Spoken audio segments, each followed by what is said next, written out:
Why don't I sit in the middle? Separate you two so there are no arguments? Does that sound good? Sounds good. Okay. Thank you.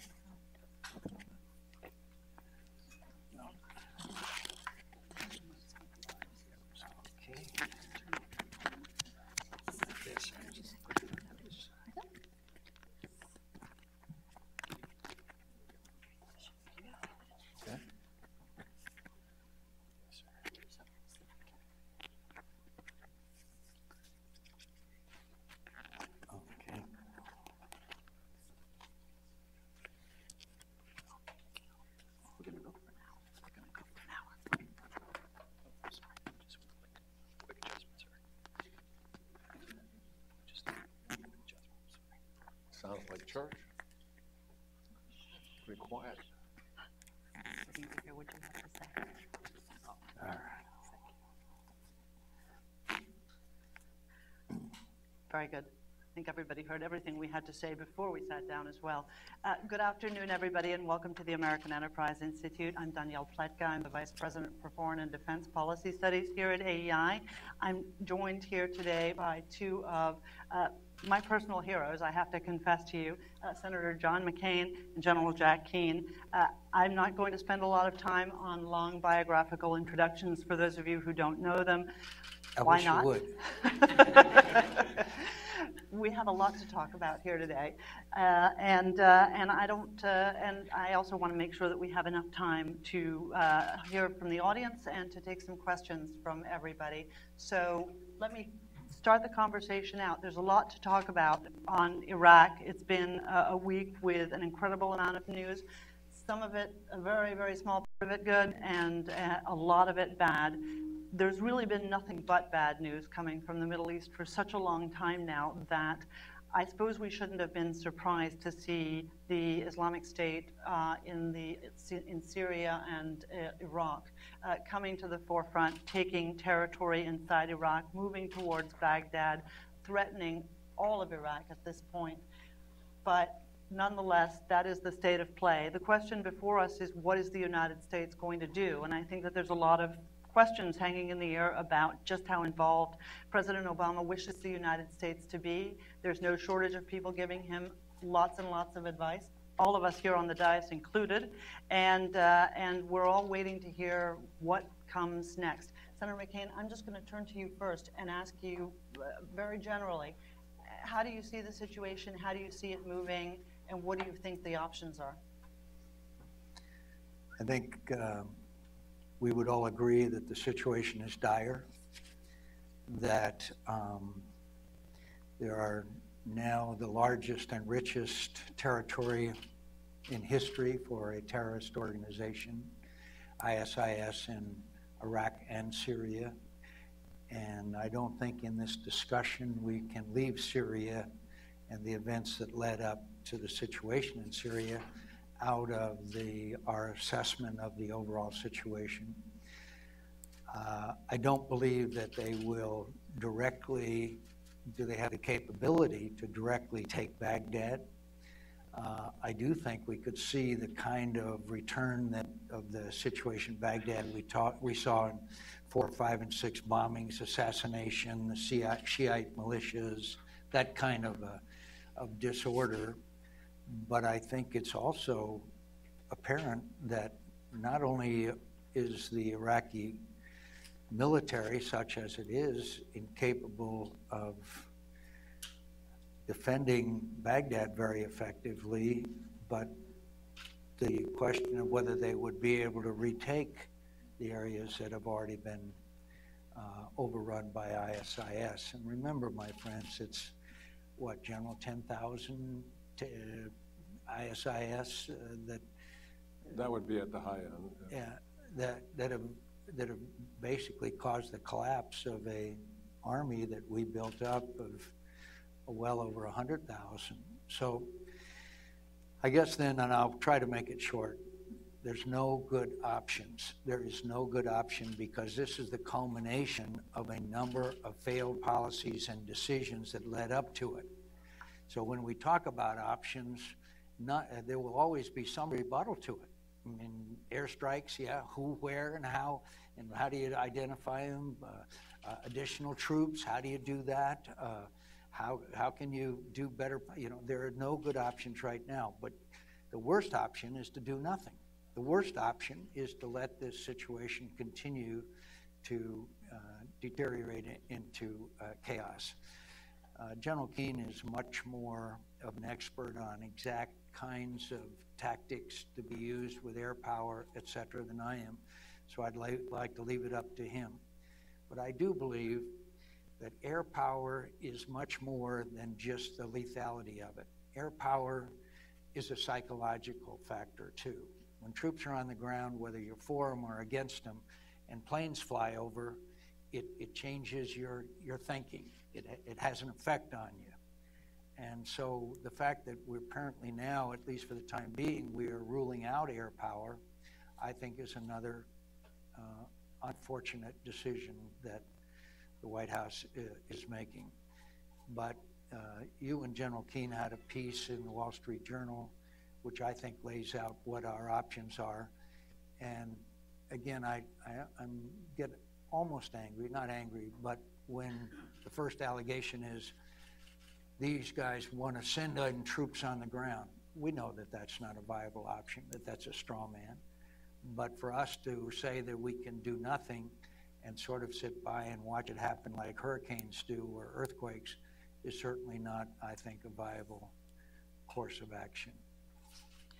Jack, I want to ask you about what Senator McCain just said and about what our options are that you see on the ground. But when you answer, would you also talk a little bit about how it is that we can spend so much time, so much treasure with possibly the best trainers that you can have on the ground, our own military forces, and yet the Iraqi army at the first sight of a terrorist group just sort of evanesces? Yeah. Well, let's just start there.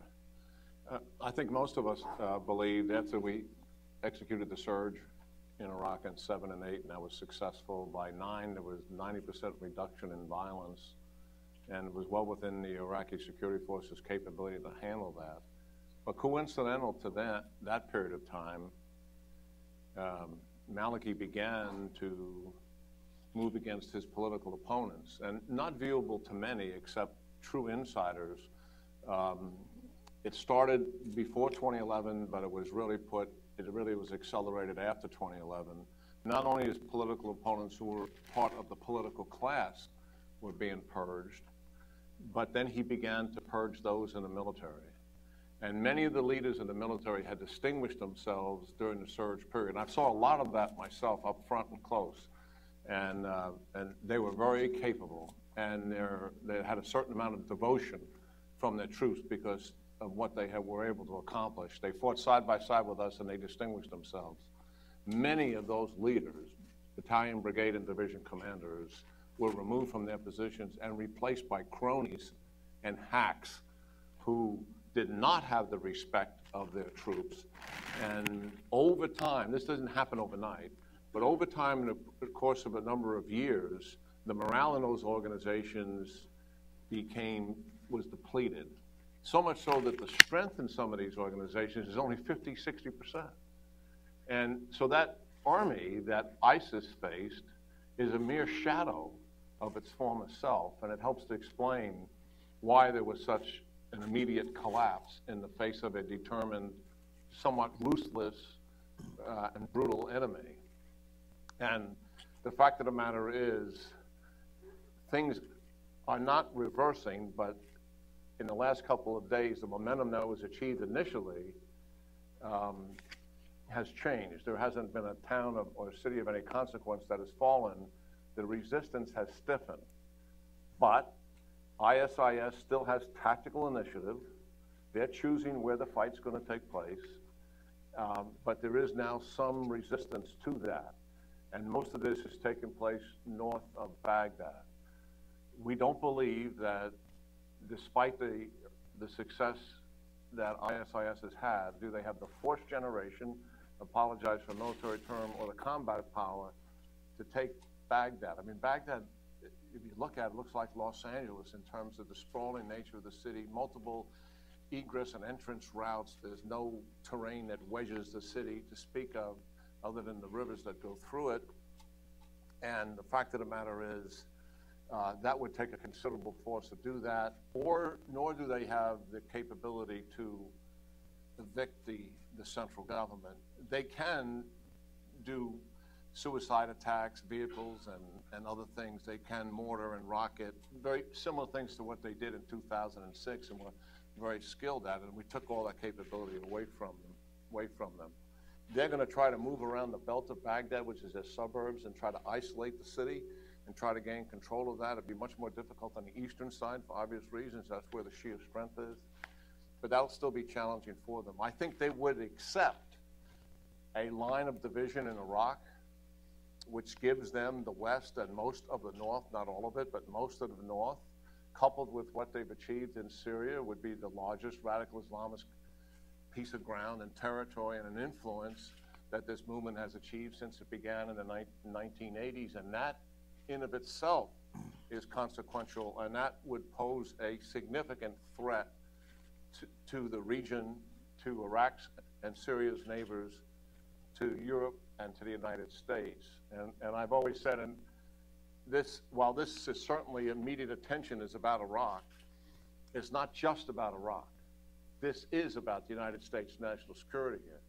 And anybody that doesn't understand that just doesn't have a clue as to what is actually happening in front of us. Could I also add, what to do? There's two people that I think are most trusted, and that's Ryan Crocker and David Petraeus.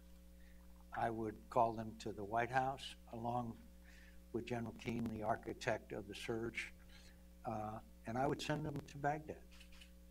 They're trusted, they're respected, and I would send other professional planners to Baghdad to try to help make some sense out of this chaos if we can have enough of a stiffening of the Iraqi military. Otherwise, you're going to see these Shia militias, which were the main enemy back during the period of the surge, really the preponderant military force there.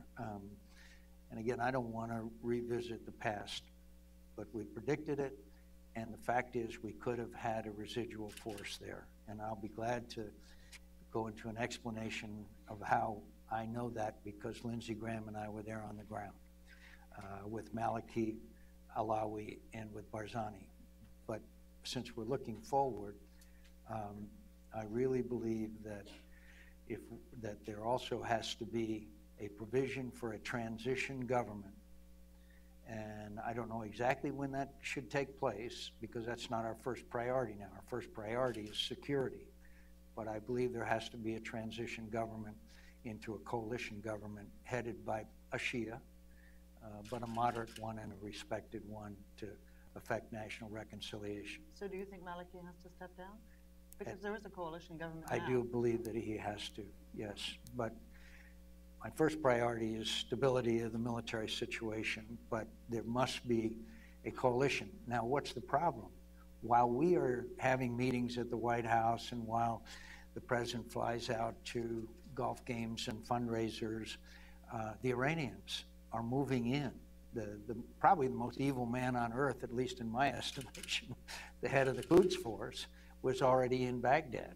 And there are published reports that Iranian forces are already in Iraq. Well, while we're trying to make up our minds, who will Maliki turn to? The Iranians.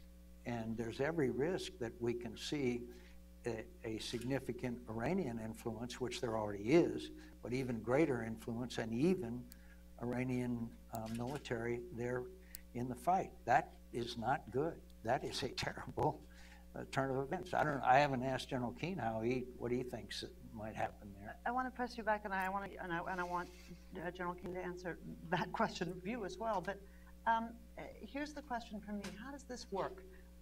The president last week in the Rose Garden suggested that there needed to be political changes. Jack has laid out a whole series of problems and bad choices that have been made in Baghdad by the current government. Okay. At the same time as we're saying that, we're saying, but don't turn to the Iranians. I can promise you the Iranians are not telling Nouri al-Maliki that he needs to step aside. So as he sits there and weighs the options, doesn't this thrust him into their hands? I'm afraid it does, and the longer we wait to take decisive action, the more likely that is. So how do we square that contradiction? You just said you think he needs to step aside. I think that we need to, as I say, we send Petraeus and Crocker and some others. We also have communications with Maliki and say, look, we're going to do everything we can to stabilize this situation, not sending American ground troops, but we're going to help you in every possible way. But you're going to have to also have a transition, and we expect it. And is that a quid pro quo? I don't think so, because I think the first priority is the military situation has to be stabilized. But the political situation cannot be stabilized, in my view, with Maliki remaining, because he has alienated so much of the Sunni population.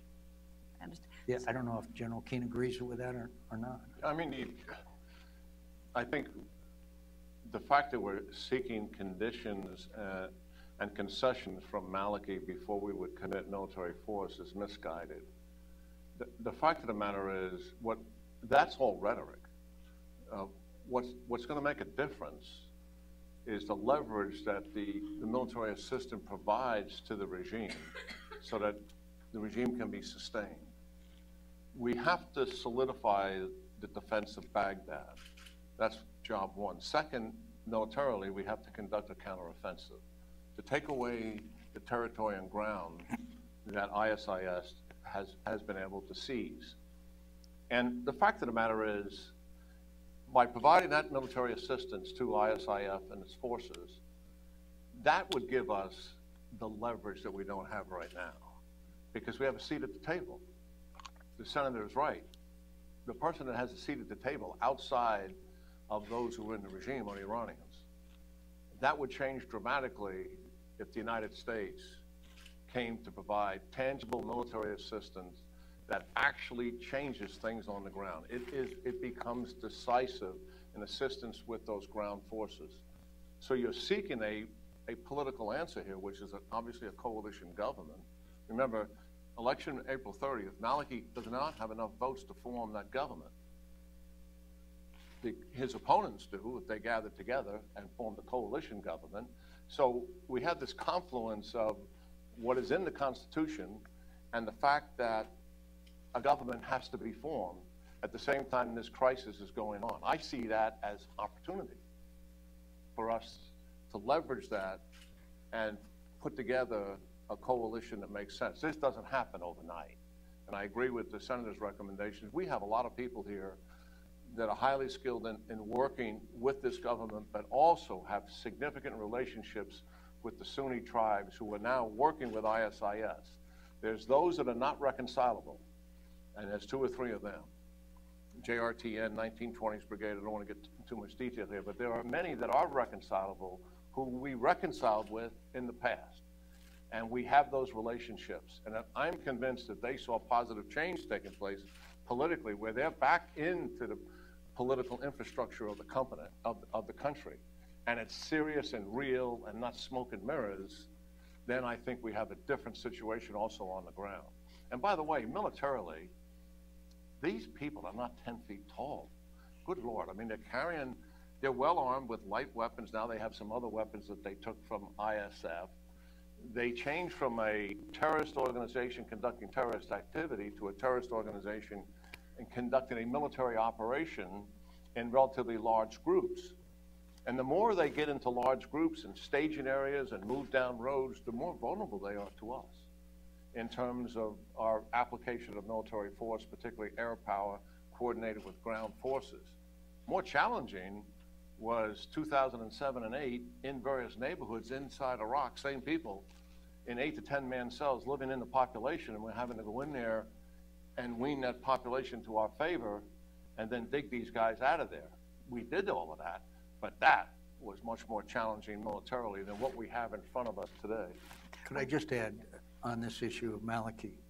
We're not going to have any influence of Maliki if we're not involved, if we're not engaged. I mean, why should he pay any attention to whatever we say? That's why I think it's important for us to do everything we can within reason and not American boots on the ground in the combat role to stabilize the situation and then exercise the leverage that we would have. Without any leverage, then who fills the vacuum? I think it's pretty obvious who fills the vacuum, and that's the Iranians. And the rise of the Shiite militias, which took us 3 years to put down thanks to the surge.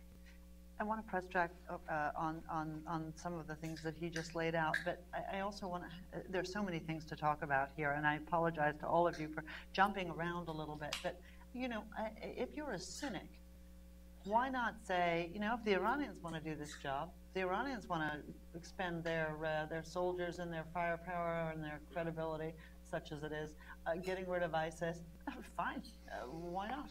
The Iranians remain one of the greatest threats to the security of the United States of America. You can go back to the bombings of the Marine barracks. You can attempts to assassinate the Saudi ambassador here.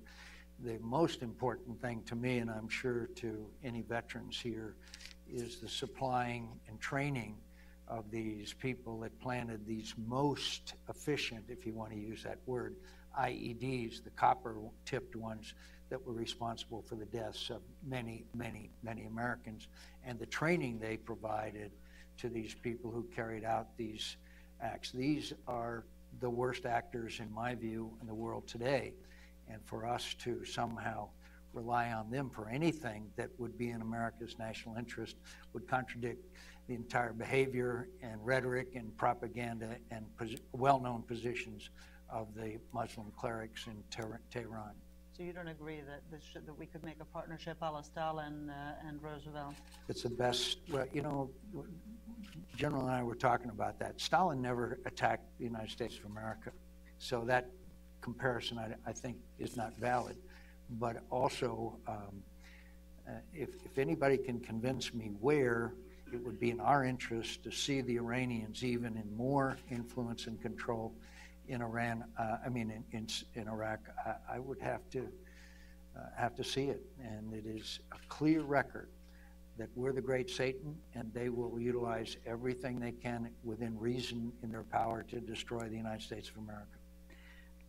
You talked about what was necessary militarily, and I want to press you a little bit more on that, General Keane, and also your use of the word "we," because you also don't think that there's a role for boots.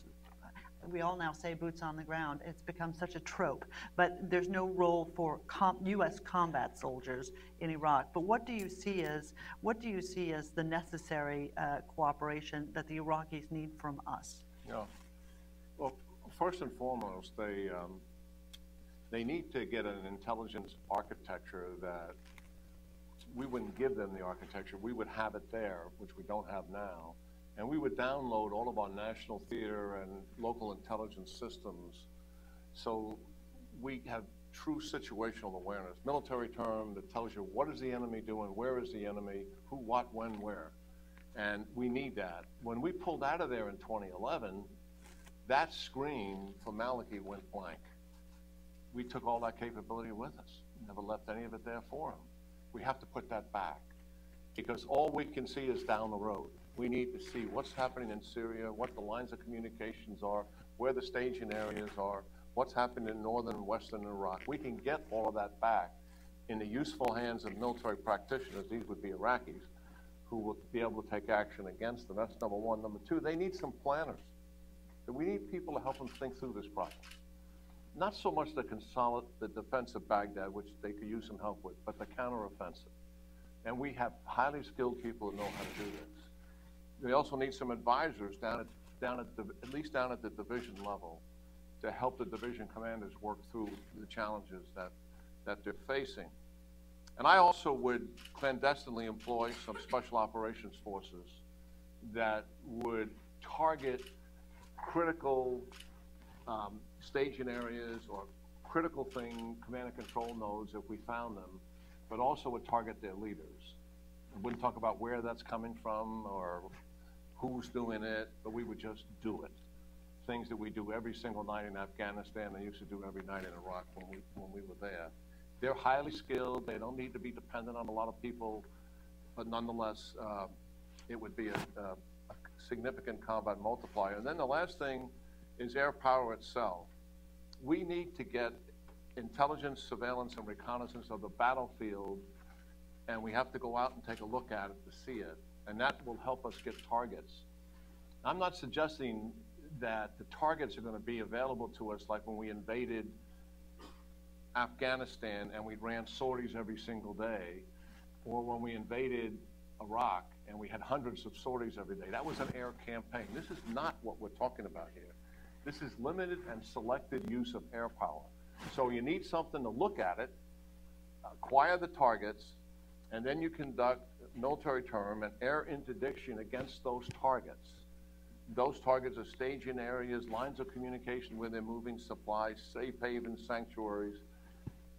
And they're in Syria, to be sure. This enemy that we're fighting doesn't recognize that border. Now, the height of folly would be for us to conduct military operations and recognize that border. And that makes no sense. So we have to go deep and take away their support structure if we're going to push against this force. And so that's air interdiction. We take those targets down.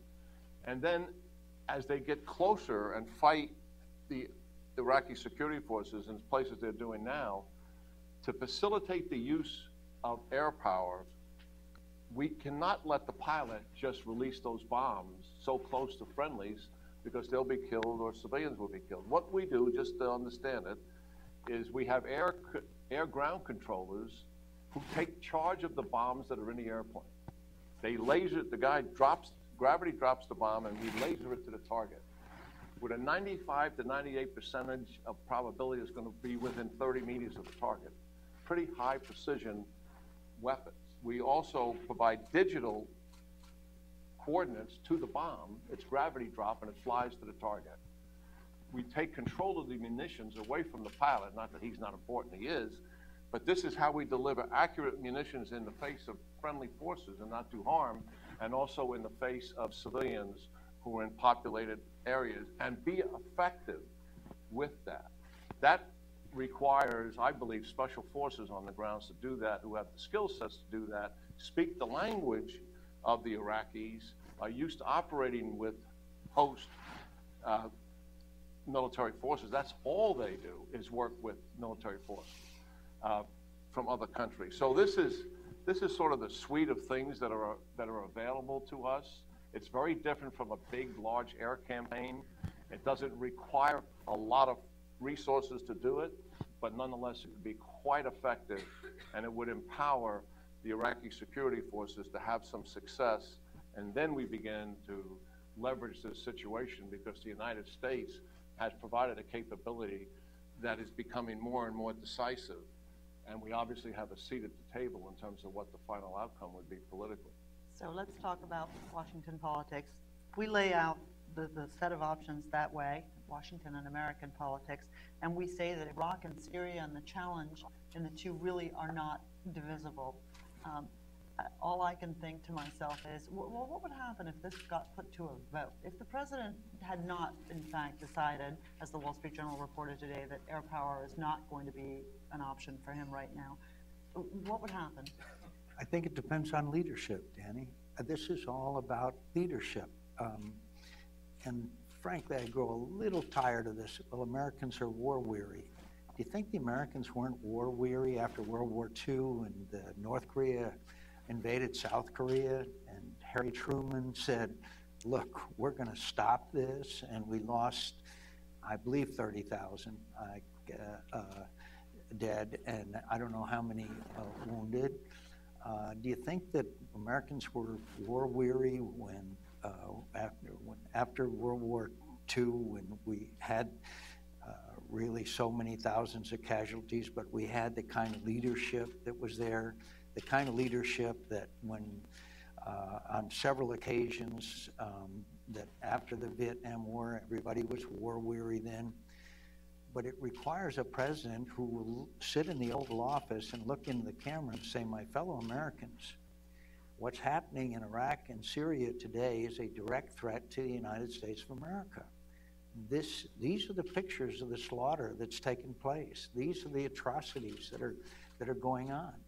And these are the things that these people have said, that when I was at New York, we are next, or something like that, one of their guys said that our Director of National Intelligence and the Secretary of Homeland Security have both said that these people will be planning attacks on the United States of America. That way is how you get the American people to understand what's at stake here. And I say this, I shouldn't say it, but it doesn't mean going to play golf. It means that you get together with your national security team and you stay there and you talk and you listen to every possible person that you can who has experience. I say with respect, General Keane should be there, David Petraeus should be there, the ones who were the architects of the surge that won, and we had it won. And some of the best minds you can find, both for intervention and against it. And so it requires American leadership. I read recently that when at one point there was 15% of the American people that thought we ought to stay and fight in Korea. And yet Harry Truman, even at the risk of his presidency, knew that think of what the Asia would look like today if we had withdrawn from Korea and the Korean Peninsula had become an outpost for, obviously we see their offspring up in North Korea. So it requires leadership, and Americans, I believe, are very intelligent people, and when they have this laid out for them, I think they will respond positively. But is that going to happen? Not that I know of, but I continue to hope so. I continue to pray so, because I think that the Director of National Intelligence is right. I think that the Secretary of Homeland Security is right, that if this continues along this path, we will see plots. How many is, I think there's 100 Americans now, is it, that are fighting over there already? There's thousands of, when you total them all up, of Europeans that are there fighting. The first American last week or the week before was the first American citizen to blow himself up as a suicide bomber in Syria. And so if this contagion could be, if I thought it could be contained, then I would have a very different outlook on this whole situation. The President met with members of Congress today. I haven't read any reporting about that, but presumably he wanted to lay out what he was thinking moving forward. He laid the groundwork by saying that we're not going to use air power. What other ground troops, yeah. Or yeah. Well, ground troops. Yeah. Or air power either. Yeah. Now, it's my understanding that the meeting today that he's having with congressional leaders is he's just going to describe the situation with them and not propose any specific course of action. It's time to come up with a course of action. It's Rome is burning here. And you know what 500,000 people, the city of Mosul, are now refugees. 500,000. The 1,700 that they claim that they executed. A lot of us have seen on the internet these pictures. They're horrible. And I think we also know, again, I'm insulting everybody's intelligence, but reminding of this, not even al-Nusra likes these guys. I mean, these are the worst. Al-Qaeda doesn't like them. These are the worst, this ISIS people. And by the way, the Iraqi people do not reflect the extremism, the view and attitudes of the Iraqi people do not reflect those of ISIS. We've mentioned Dave Petraeus a number of times, and I know there's no shortage of admirers of General Petraeus and friends in this room. Jack and I were talking about this just before we came in. He was at a conference in England, the newspapers reporting, and said that he thought that we should not have an air campaign over Iraq. Well, that surprised me. I had dinner with him Friday night. I thought we were pretty much in sync. But, and the stated reason is because we're supporting Shia militias. Right. We should not be the air. What was the line? We should not be the air force for Shia militias in Iraq. Yeah. So the fact of the matter is, if you look at the fight that's taking place right now, in Tal Afar, you've got Iraqi commando forces there, and also local tribes that are there that are sort of defending, their way of life and their livelihood. Has nothing to do with Shia militias. And the fight that's taking place in Baquba is much the same. We have Iraqi military in there also. And at Baji today, where the refinery is, there's resistance there as well. And they move forward different commando counterterrorism units to deal with this. I do believe Shia militias, when the cleric Sistani does something that's highly unusual, a fatwa that he asked for against ISIS and asked people to volunteer. Certainly that is going to thicken the defense of Baghdad and particularly neighborhoods. But when it comes time to conduct a counteroffensive against the north, the Iraqi military will be a part of that operation, to be sure. I would hope that the Kurds are a part of that. And I'll say again, if we take a limited, narrow focus on the use of air power and not tie it to the political consequence, that'll lead you maybe to not doing it. But if you tie it to a political consequence, which is the opportunity to have a coalition government here, then I think it's more than an acceptable risk to use. If we don't do anything, the Iranians will be there. Maliki doesn't want to become the client state of Iran. He has a relationship with Iran that has increased ever since we pulled back our relationship with him, which started coincidentally all the way back in 2009 when this administration took over. He knew that he was dealing with a completely different, an administration that had a totally different view of Iraq. So that relationship has grown with Iran over time. All that said, he does not want to be a client state of Iran. He doesn't want them in his hip pocket. If it means preservation of the regime, he'll take the deal. He'll take it. And it'll be what it is. It'll be like Syria. Syria is a client state of Iran. And then Iraq will be that. The Iranians will not drive ISIS out of Iraq. They're not interested in it. They'll take the divided Iraq. As long as they have the shrines, the Shia population is protected, they have 70% of the oil, they'll take that deal. And ISIS will stay there with this incredible safe haven and sanctuary they have, which then will threaten its neighbors, and Iran will take that deal. Who are the neighbors they're going to threaten? Those are the strategic adversaries of Iran. They're not going to do anything to interfere with any of that. So this doesn't make any sense to me if we do half measures, we pull back, we get caught up in narrow views in the application of force and not see it strategically and what it really means in terms of the local political situation, what it means in the much larger strategic context in terms of helping to stabilize this region against radical Islam. Danny, I think the nature of your question highlights what the dilemma is. There is no good option now. There's the least of bad options. The worst option, in my view, certainly is to do nothing.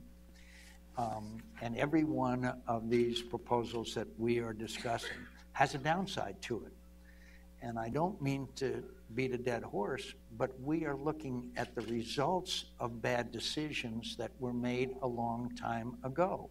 When the decision was made not to pursue a residual force in Iraq, that began a train of events which now leads us to where we are today in a situation where we have to select from a group of bad options, trying to pick the better one of the bad options. If we had left a residual force behind, in my view, we had a situation where, you know, during the days of the surge, Ryan Crocker and David Petraeus were literally in Maliki's office every other day, making sure that he was steered in the right direction, that the government was inclusive, that he was making the right decisions. And then, of course, they were replaced by an ambassador who had no experience in the region whatsoever. But the lack of not only U.S. military, which was all supportive, not combat, and the removal of that influence on Maliki, I think, was a perfect storm.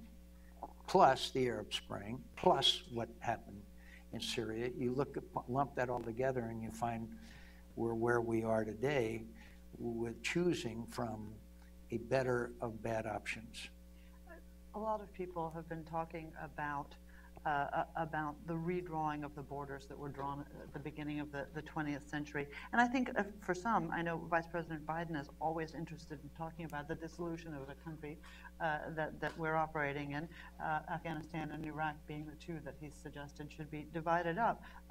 But we're talking once again about the division, the potential division of Iraq. Some are talking also about the division of Syria. Has anybody talked about how this affects our national interest? I was just going to say, you know, it's nice to talk in general terms about dividing up that part of the world. Then when you get down to details as to exactly where that line is, it gets a lot more complicated. We know that the Kurds have just moved into Kirkuk. I don't think they're going to be out for a long period of time. I think the Kurds are looking even more longingly towards a Kurdish state. But then, of course, how does the Turks react to that idea? You know, every one of these, well, you will just divide it up between Sunni, Shia, Kurds. It gets a lot more difficult when you decide exactly where those boundary lines are. And in addition to that, they're not solid Shiite population in southern Iraq. They're not solid in the northern. Anyway, and Syria, of course, is another aspect of it.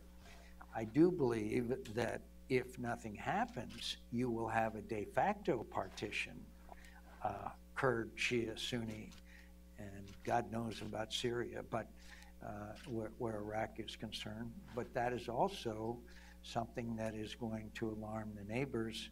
And by the way, we haven't even mentioned the ISIS and Syrian threat to Jordan in particular, Lebanon, and the other countries that are bordering on this cauldron. Well, let's talk for a minute before we open up to questions. Let's just talk about our allies in the region. We spent a lot of time in years past talking about our allies. What are they thinking looking at this? The Jordanians, the Saudis, the Emiratis. We're certainly hearing from our friends in the Gulf about what's going on in Iraq. What message are we sending them, and what conclusions are they going to draw? What are they going to do? Well, I think, you know, for a number of years now, anybody that's gone to the region pretty much gets the same feedback from our allies. And that is that the United States is disengaging from the region, and we're not sure if you're going to be there if and when we're threatened. And one policy decision after another would indicate that. And I think they're surprised by the scale and magnitude, certainly, of what has happened. They're troubled by what this movement would mean, you know, to their countries and their sovereignty. Radical Islam actually growing not 2 mountain ranges away in Pakistan, but right in the Levant.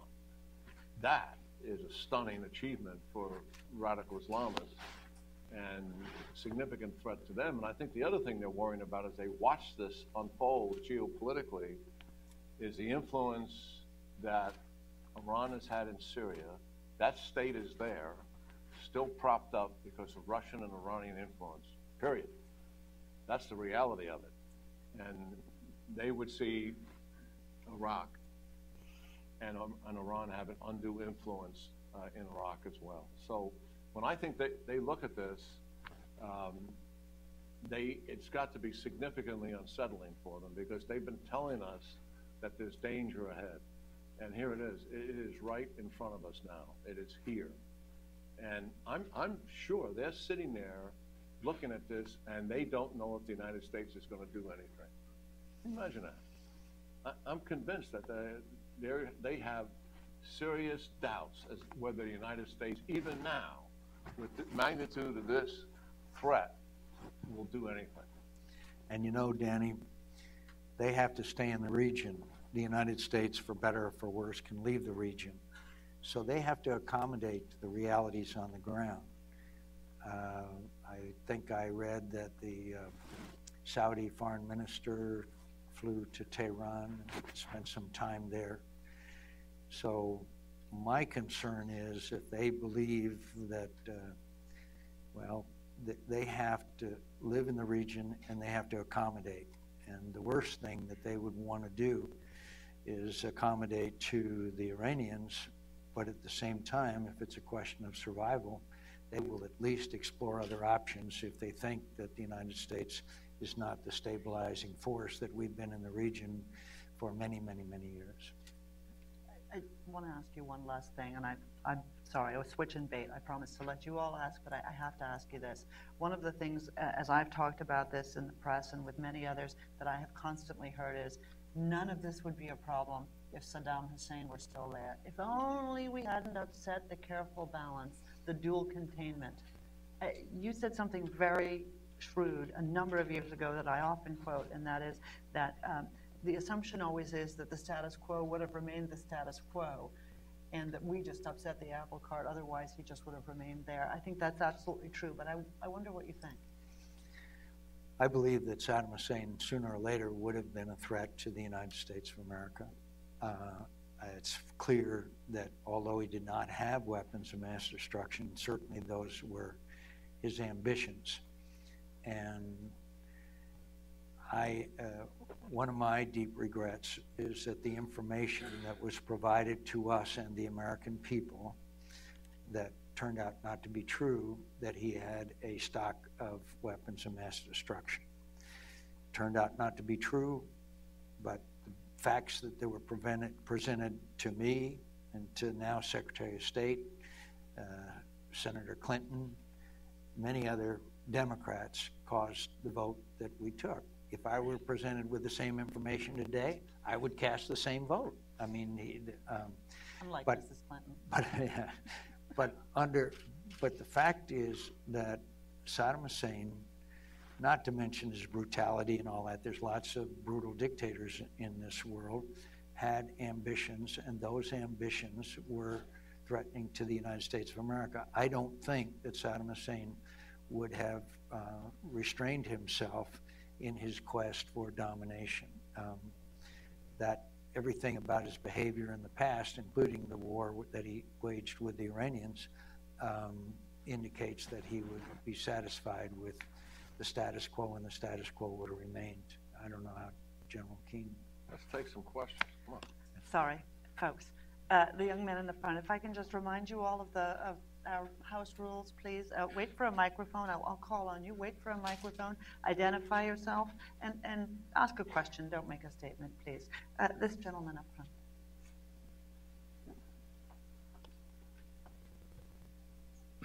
Thank you. My name is Rafi Kitab. I'm a graduate of the Georgetown and American Universities, and I'm from Kabul, Afghanistan.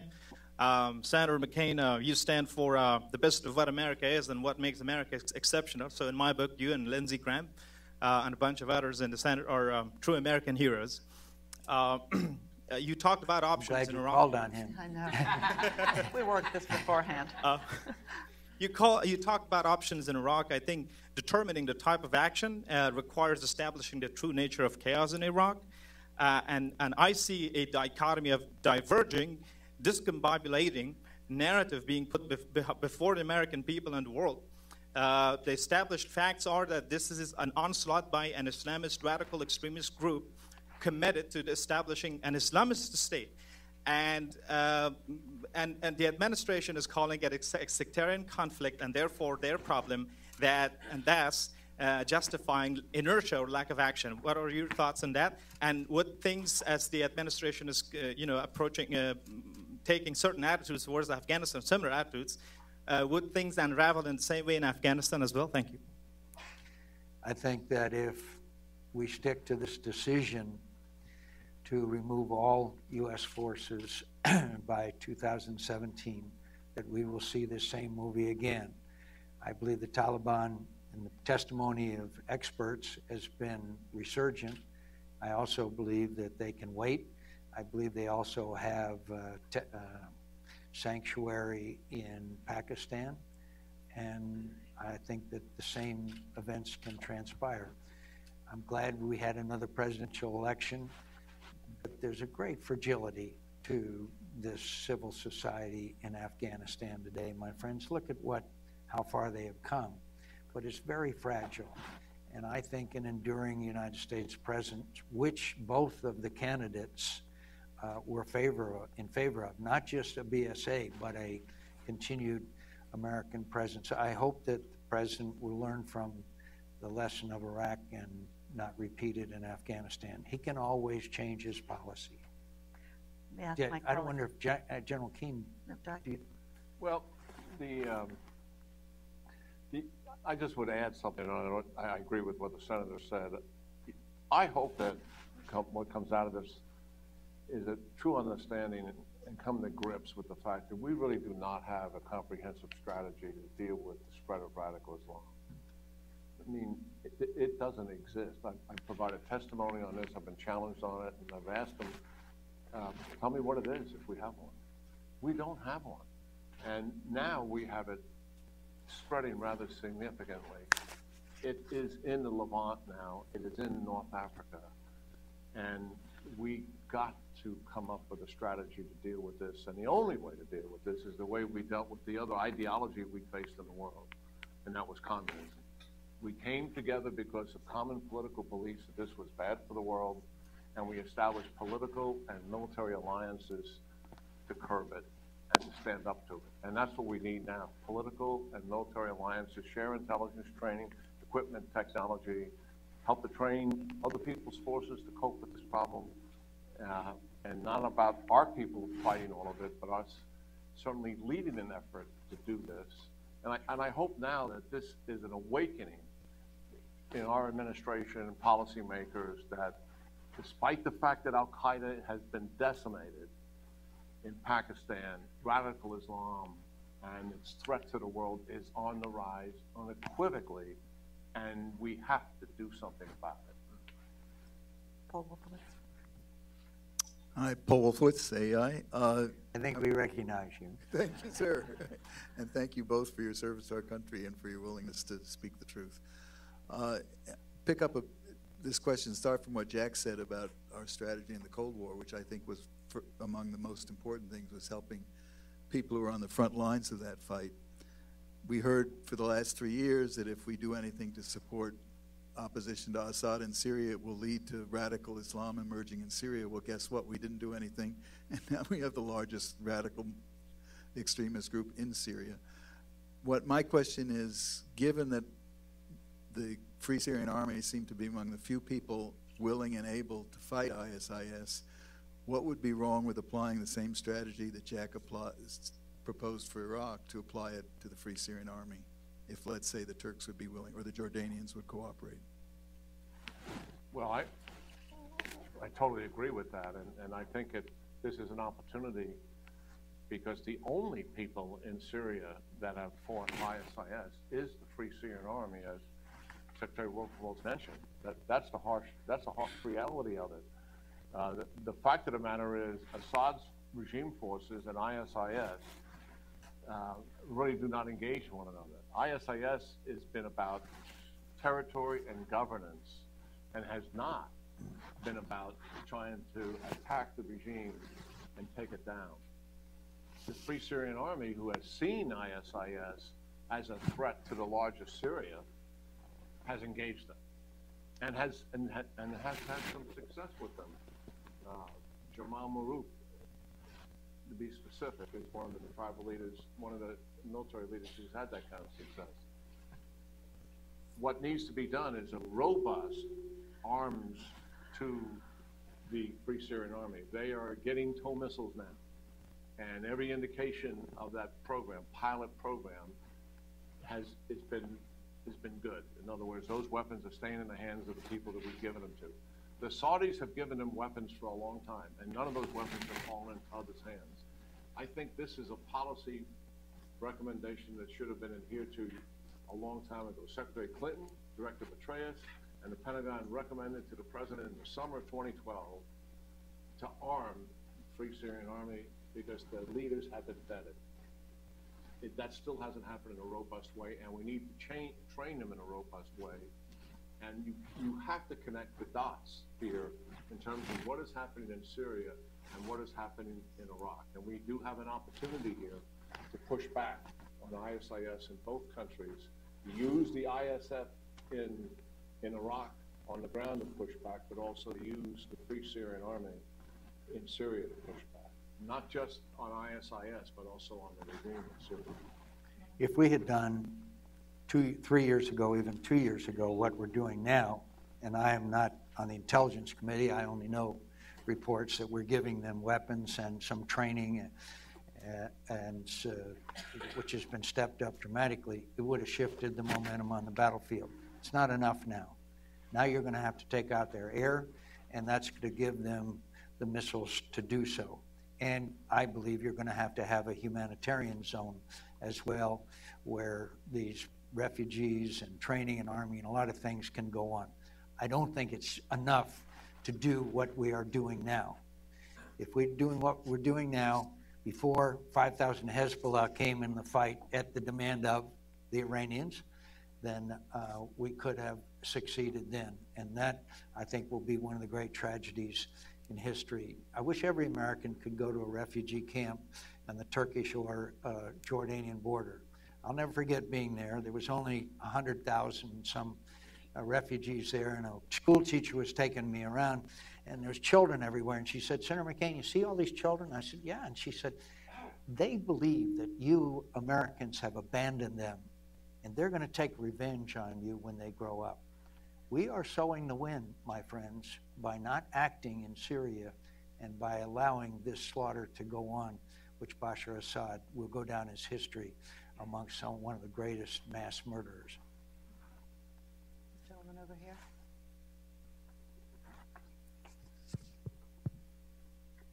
Thank you very much for both of you for this excellent panel. Abbas Kadam with SAIS. The question that I have is maybe two questions for one for either. Senator McCain, my question to you is many people trying to couple any aid with on a condition that Maliki makes immediate reforms before any aid is received. And given the fact that political reform takes time and takes negotiations, and the events on the ground are moving so fast, aren't we trying to tell Maliki that you have a choice between failing militarily or failing politically? And that would definitely make him move to the next ally that will give him the aid without conditions. And you mentioned, of course, Iran. We all know the alternative. I would like your thoughts on that. And for the general, thank you for your service. For both of you, of course, is this. You mentioned that you left a good Iraqi army behind, and that Maliki pretty much did a lot of things. Now, Maliki probably did many things that undermined some of the military, but definitely the U.S. left an Iraqi military without an air force, without logistics, without many other essential elements for winning. In fact, the military that we are seeing now fighting, and that has been fighting in Anbar and other places, is the exact capability that it was when it was fighting along American forces. What happened to in Mosul is not what the Iraqi military is. It's an anomaly, and we see that the military is back to its capacity when the U.S. left it. I would like your thoughts on that, and again, thank you for this panel. This is really one of the most difficult dilemmas we face, is your question. I believe that the pressing crisis now is military, and so therefore, I think we have to do what's necessary, that prescribed by General Keane and others, at the same time, make it clear that we believe that a coalition government has to be formed. But the urgency of the military situation leads me to the conclusion that we need to move forward with whatever assistance we can give them to fight back this immediate threat to the existential threat that they are facing. Well, I apologize if no one heard the last answer. My microphone disappeared here, so I've got this spare. The Iraqi military, it is true that when we left in 2011, there was a lot of unfinished business with the Iraq military. They had not built their entire logistics infrastructure. They had not built the intelligence systems that they totally needed. But by and large, their units, we had a lot of confidence in the organizations themselves, which is essentially mostly an infantry organization. But they did not have any air power to speak of. They were acquiring that from us, and helicopter support was at a minimum, and all of that was slowly going to grow into the force. And the other thing is, what we wanted to do is leave some advisors there to also assist them and as they go forward. The on-scene commander at the time, General Alston, recommended a residual force of 23,000 to provide many of the functions that I just described, and also to provide a counterterrorism force. And that quickly resulted in no force. It's a false argument when you hear people say to you that the reason why no forces were left is because al-Maliki put on the table immunity as an issue, and that became a contentious issue for the United States, and we walked away with no forces. That's not true. Our first recommendation after the general recommended 23,000 by the president's personal envoy was 10,000. al-Maliki knew that was not a serious proposal, and that actually got negotiated down even lower than that. And at that point, the immunity issue came out as political cover for himself within his own political class, because he knew he was going to have no American forces staying. And certainly the issue over immunity with a force less than 10,000 made no sense whatsoever. Now understand this, the government of Iraq knew full well that we have 40 of these SOFA agreements all over the world, and our soldiers have immunity in every one of them. They knew full well that we were not going to ever stay there unless we had the same arrangement with them that we have with every single host country. They knew that for a fact, that that was a non-negotiable item. So that was threw out there for political cover, and now it's being used as the bellwether reason for why no forces are left. That's rubbish. It's just not true. Young lady. Hi, my name is Lauren Foreman. I'm a student at Duke and an intern here at AEI. And my question is that, do you think that the situation in Iraq could develop to the point where it would be necessary to put troops on the ground or else risk American security interests? And if so, do you think that there's a need for people to acknowledge that possibility to preserve it as a politically viable option? I don't think it's politically viable, and I think we can succeed without it. So I believe that, as General Keane has described, we could have some special forces people. We could even have some forward air controllers. We could have some people in Baghdad to help them with their planning and perhaps logistic support that we may be able to provide them with. But it's just a reality that there is not going to be combat units on the ground there, certainly not until something worse would happen. Yeah, I don't, just even from the military perspective, take the politics out of it, I don't think it's necessary. I'm convinced with the forces that are available and the Iraqi security forces that are available there, and the thickening of those forces, certainly with additional volunteers, and the use of U.S. air power, well coordinated with those forces, that they would systematically be able to take back the ground and territory that they lost. That's all militarily possible. And it's only, we don't need to start pouring in U.S. brigades to do that. I mean, this is largely the Iraqis' fight. And we trained them for this, and let's get on with it. They certainly had some problems up in the north, as we indicated, and I tried to give you an explanation of why that is. No excuse. I mean, that's horrific what took place there. But I think they're slowly recovering, and the resistance is stiffening. I'm not going to be Pollyannish about it. The fact of the matter is we're nowhere near reversing what took place. That'll take a plan. That'll take some coordination, and it'll take some additional resources and also leadership and will to want to do it. And that remains to be seen. But that, I do think it's possible, and we certainly don't need brigades of infantry from the United States to do this for them. This is up to them, but we can help them. Sorry, the history of the end of the Cold War is the United States helping armies and militias help themselves. Why is that no longer part of our strategy? I don't know, Danny, except that politics does play a role. President Obama, many political observers believe that the reason why he won the nomination for the presidency of the Democratic Party was because of his vote against the Iraq War. The president stated in the campaign that he and I were in, by the way, after I lost, I slept like a baby. Sleep 2 hours, wake up and cry. Sleep 2 hours, wake up and cry. Anyway, that he was going to get out. And that was the stated objective that the president had. And even well into his presidency, he stated, the tide of war is receding, we're going to get out. It's not an accident that the plan that he articulated about Afghanistan is that in January of 2017, when he turns over the presidency to his successor, that we will have been out of both wars. That was a great plan of his. And so, and I also don't think that this president understands the requirement for United States influence in the world, much less that region.